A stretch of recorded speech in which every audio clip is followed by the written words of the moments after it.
রাজনৈতিক দলগুলো অন্তর্বর্তী সরকারকে ব্যর্থ করার চেষ্টা করছে। আমি জানি না কী ধরনের বলেছেন, কী বলেছেন তা জানি না, কিন্তু ওনার এই বক্তব্য এটা রাজনীতি বিরোধী বক্তব্য, এবং আমি আশা করি না যে তারা এই ধরনের বক্তব্য রাখবেন।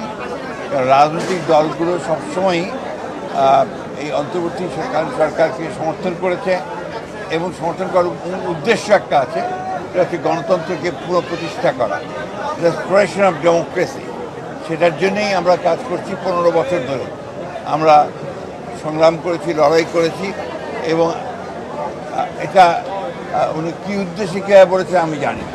মাননীয় মহাসচিব, বাংলাদেশ ভারত যে সম্পর্কের মধ্য দিয়ে যাচ্ছে, গতকালকে একটি লং মার্চ করেছে আপনাদের অঙ্গ সংগঠনরা, এই সমস্যার সমাধান কি বাংলাদেশ? আলোচনার মধ্যে দিয়ে তো সমাধান হবে, এগুচ্ছে তো।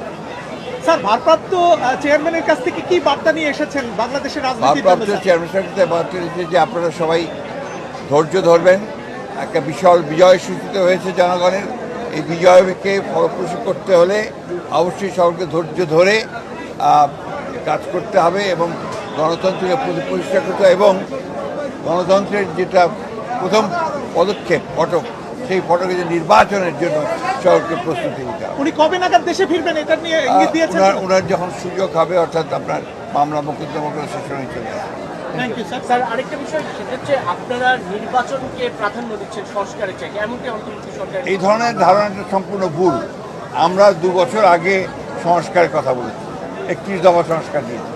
তারও আগে 2016 সালে আমরা আপনার ভিশন ফর আপনার BNP 2030 দিয়েছিলাম, এবং আমরা এখনও বলছি যে আমরা ন্যূনতম সংস্কারগুলো করে নির্বাচন দেওয়ার জন্য। এই জন্যে যে বাংলাদেশে যে সমস্যাগুলো তৈরি হচ্ছে, এই সমস্যাগুলো নির্বাচিত সরকার ছাড়া সমাধান করা বেশ চ্যালেঞ্জিং।